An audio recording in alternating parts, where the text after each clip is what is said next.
Welcome to Fraud Friday, a continuation of our story with Edwin Brandt Frost IV of First Liberty Building and Loan. This story bothers me. I don't know why, but there's so much wrong with it. First of all, the First Building and Loan, that's the takeoff on a wonderful life, trying to present himself as a lender. He wasn't a lender. And the arrogance of someone who, and I'm, come on, you're really going to call yourself Frost IV? Just the setup alone bothers me. We're talking about a $140 million Ponzi scheme. 300 investors have lost money. I've talked to some of these investors. And it is tragic when you talk to people and we say, oh, white collar crime. They end up in a cushy federal prison country club. They severely impacted lives, not only the financial loss, but the emotional toll that takes on people is horrible. The fallout is just as serious as a violent crime. Now, come on, Coleman.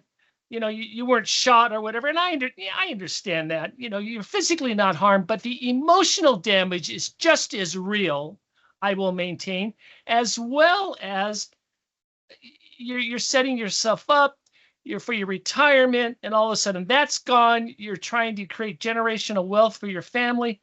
And these fraudsters take advantage. Anyway, This story bothers me. Let's go back to the beginning. And why this is SBA is he promised investors 18%. Well, that's the red flag right off the bat.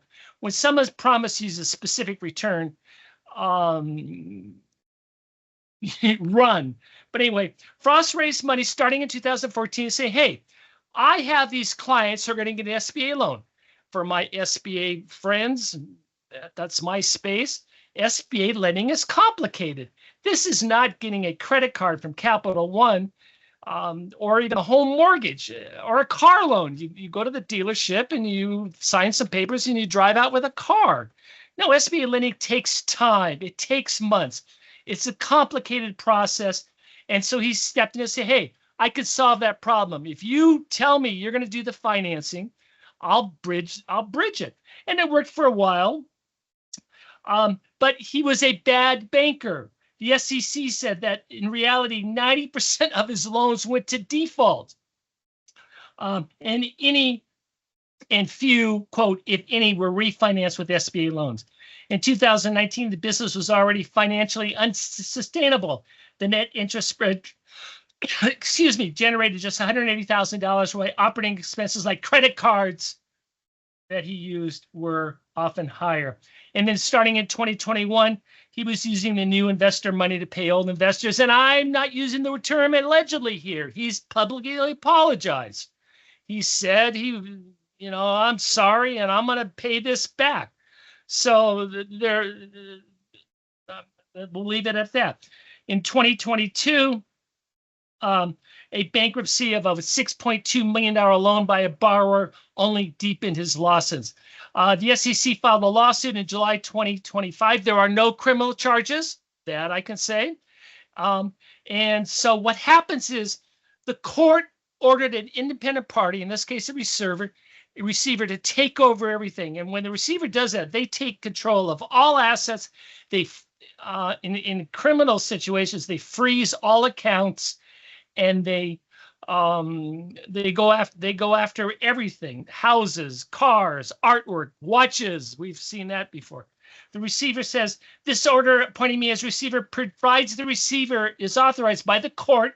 I'm empowered to direct, to investigate the matter in all financial and business affairs, and to institute such actions and legal proceedings for the benefit of the ripped off. He didn't say ripped off. He said receivership estate. Now, how a receiver works is they're appointed, and then they hire a law firm, and they have to go to the judge to say, this is what we're doing. But the receiver's in control. The receiver's job is to maximize the recovery for the investors.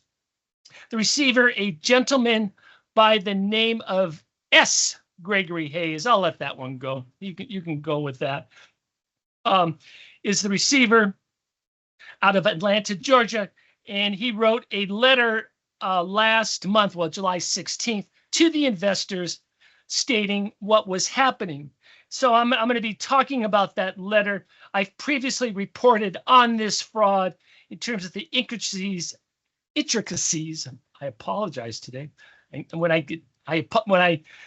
get worked up, I tend to go over my words too quickly. And as you can see, this, as I said, this is just a terrible situation. Again, for the investors, I mean, you're $140 million. Okay, Hayes writes, our investigation is in the very early stages. My lawyers, along with my professional staff, i.e., we're going to have to pay for those people, are working to gather as much information as possible so we can gain a clear understanding of what happened. And that's true.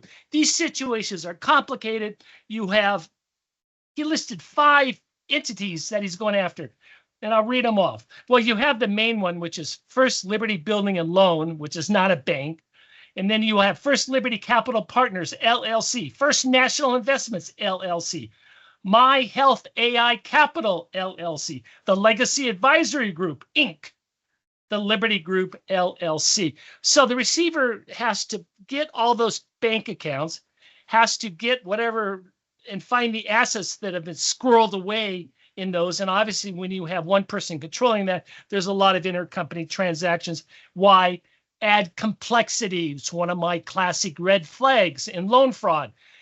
It's so complex, no one can say, hey, what's really going on?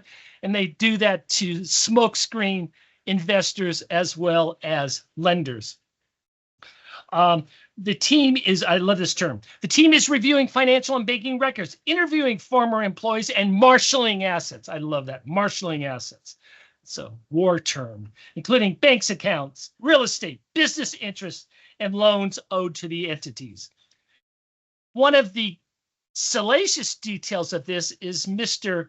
Frost donated over $500,000 to Georgia politicians. And quote, he's going after those politicians. He said, I want, excuse me here. Okay, that should help. I want to claw back those donations.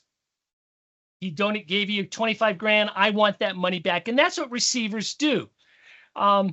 This isn't there's a period they can go back and there's preferentials, and this isn't a legal course on what they can legally claw back, but they're going to go after any payments in a certain period of time with the court's approval, and the court's going to go along with that.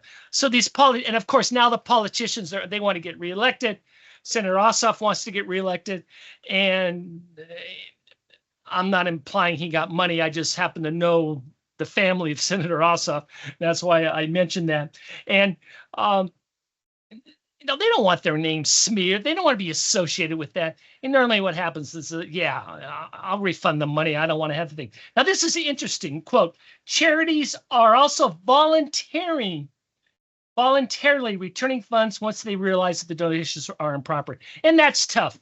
We've all worked with charities. I had the privilege of serving on a board once, and they're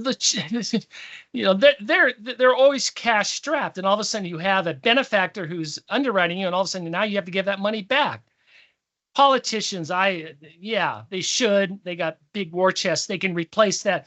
Nonprofits, not so much. The receiver warns, however, this is the letter to the investors.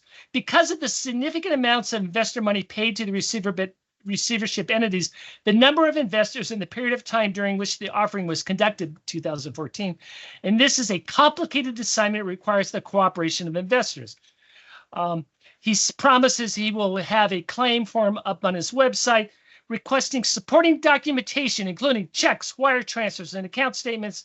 They upload and just file a claim. So what happens is the receiver takes all this money, bundles it up, deducts the lawyer fees, the receiver fees, and whatever's left over, divvies it up to the investors in what he thinks is a fair allotment, subject to court approval. Fees and cost. Mr. Hayes reminds investors, all of us who are involved in this investigation and recovery are paid out of assets. Fine, I have no issue with that, and are subject to the receivership and our fees are reviewed by the SEC in court. Based on our experience in cases like this, we know that the investigation and administration of this receivership will be expensive, which is sad. I've followed cases where the receiver has done a great job or returns 75, 77% of the investor's money, which is a win. Especially when you think you're going to lose everything and you get that much back. Obviously, they're not getting 100% back. I don't know what the percentage is, but this complicated case, depending what's left over, fees are going to eat up a lot of potential investor initial investment. The investigation will take months. Quote, our investigation will take months, way to go, Coleman, to complete, identify, manage, collect, and liquidate the assets and determine the amount of distribution to investors and creditors. Remember, creditors can be secured. They can be before the investors. We may file additional litigation to recover assets or obtain recovery from those who were involved with these investment properties before a distribution can be made. The receiver emphasizes the reality of this circumstance is that it is much too early for us to make any estimate about the amount that will be distributed. That is certainly heartbreaking news if I'm an investor. He has promised, though, a full report within 60 to 90 days. With an accounting of the funds, which will be posted on the website. Hayes acknowledges, quote, I realize that this news is devastating to you and difficult to understand. We will do our best to keep you and the court informed regarding our efforts. And that's true. I know receivers, and they understand their fiduciary responsibility is to minimize the cost and to maximize investor recovery. And bluntly, you don't get to become a receiver on this high profile of a case unless you have a good reputation. So we're going to give, I think you need to start with that assumption. The receiver wants to be compensated, but he understands what his role is to minimize the fees, although he's telegraphing it's going to be expensive. Mr. Frost, we reported this earlier, quote, Frost has admitted that aspects of the business were improper and has publicly stated he will assist the receiver in recovering assets for the benefit of the investors. He has issued public apologies, acknowledged wrongdoing. So let's recap. $140 million fraud impacting 300 investors. The claim, this is safe. We have a bank commitment to fund an SBA loan. We're simply stepping in and helping out the borrower. In this case, he was a bad lender, and as the SEC, 90% of these loans were ineligible for financing. Look, we all deal with, banks will say, we'll give you a letter of intent, basically. See, yeah, we'll fund you X amount of dollars, assuming A, B, C, D, E, and F is done. Well, Frost took those letters to the investors and said, this is a firm commitment. In truth, most loans defaulted, few were repaid, and then he started implementing his Ponzi scheme. He's marshaling the assets, clawing back donations, and will be prepared to file his report. So that's the update. The telegraphing of the receiver is not good for the investor. It is a tragic situation, and I think the takeaway from my rant or my emotion on this is white collar fraud, loan fraud, is not a victimless crime, and it impacts lives severely. And when you read about these big numbers, at the end of the day, it's someone who trusted someone, who took someone into their confidence and said, yeah, I'll take care of you financially. And they generate false reports and they think they're doing fine, and they're setting up, especially if you're making these type of investments, you're not in your 20s and 30s, you're at the end of your business career, your financial wealth accumulation, and you're planning on this and you're starting to figure out what to do. Tragic situation. We will follow it. Thank you very much for joining Bob Coleman at Fraud Friday.